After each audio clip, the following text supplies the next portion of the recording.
ఈ నడుమ ఆల్మొగలు అంటే ఊ అంటే విడాకులని కోర్టు మెట్లు ఎక్కబట్టే. అరే లగ్గమై 6 నెలలు కూడా గడవదు అప్పుడే సంసారంలో లొల్లిలైతున్నాయి. మాతోని కాదు కలిసుండు, విడిపోవడే దీనికి మార్గం అనుకుంటా అర్థం పర్థం లేని తొవ్వల పోతురు. జీవితాంతం కలిసి నడవాలని 7 అడుగులు వేసినోళ్ళు చిన్న చిన్న వీటికి కూడా సర్దుబాటు చేసుకోకుండా ఇడిపోదామని ఇడుపు కాయిదాలకు అప్లై చేస్తురు. ఇక కోర్టు కూడా ఎంతకని చూస్తుంది, ఎన్ని రోజులని ఊకుంటది. పానికి మాలిన సాకులు చెప్తే తిక్కలేస్తుందా లేవ్వదా? అందుకే ఇప్పటి సంది కూర వండలేదు, బాసాలు దోమలేదు, బట్టలు విండలేదు అని ఆడోళ్ళ మీద సాకులు చెప్పి విడాకులు కావాలని పోతే నడవదని తేల్చి చెప్పింది హైకోర్టు. కోర్టుకు అట్లా కోపం రానికే కూడా ఒక కారణం ఉంది.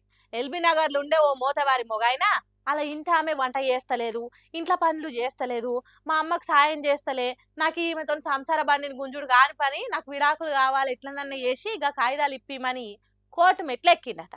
దీని మీద విచారణ చేసిన కోర్టు అసలు ఈ ఆల్మొగలు ఏం చేస్తారు, ఎవరు ఎంతసేపు కొలువు చేస్తారో చూసి కేసును కొట్టేసి తీసుకుపోయి చెత్త డబ్బలేసింది. ఎందుకంటే భార్య భర్త ఇద్దరు కొలువు చేస్తున్నప్పుడు భార్య మీద ఇంటి పనులు చేస్తేలే అని కేసులు వేస్తే నడవది. ఎందుకంటే మొగాయనతో సమానంగా ఆడమే కూడా బ్యాగ్ వేసుకొని కొలువుకు పోయినప్పుడు ఇంట్లో పనిని కూడా సమానంగా చేసుకోవాలి.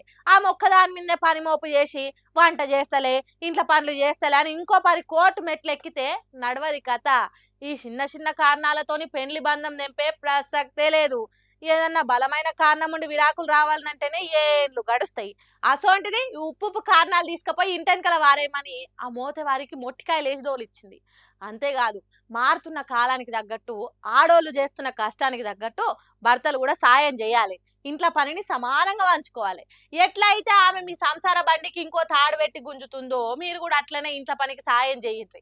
అంతేగాని ఈ పనికిరాని కారణాలు ఇంకో పారి పట్టుకొస్తే షీరి చింతకు గడతామని దోలింది. మరి ఇంత బంపర్ ఆఫర్ సీదా హైకోర్టు నుంచి వచ్చినాక కొలువులు చేసి ఆడోళ్ళు ఊకుంటారా? అబ్బా సాయిరామ్ అంటే అన్నారు కానీ ఆ ఊహ ఎంత బాగుందని మురిసిపోతురు. కొందరేమో కోర్టు ఎన్ని తీర్పులు ఇచ్చినా మా ఆడోళ్ళకి ఇంట్లో పని తప్పదని నారాజు అవుతారు. ఎవ్వరు ఎన్ని చెప్పినా ఏం తీర్పులు ఇచ్చినా గానీ భార్య భర్త కలిసిమెలిసి అన్ని పనులు చేసుకుంటేనే ఆ సంసారం సాపుగా సాగుతుంటది, లేకుంటే గిట్లనే అవుతుంది. ఏమంటారు?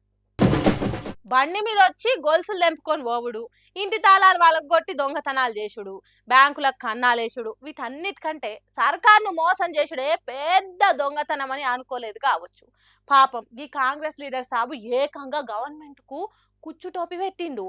ఆఫీసర్లను మాయం చేసి కాసులను కమాయించిండు. ఒక్కటి కాదు రెండు కాదు, ఏకంగా 28 కోట్ల రూపాయల సర్కార్ సొమ్మును స్వాహా చేసిండు.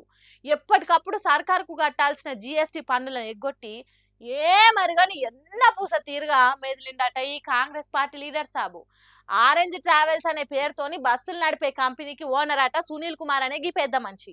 జనాలు బస్సు టికెట్ల రూపంలో కట్టిన పైసలను సర్కారుకు కట్టకుండా తప్పుడు లెక్కలు చూపించి తప్పించుకుందాం అనుకున్నాడట.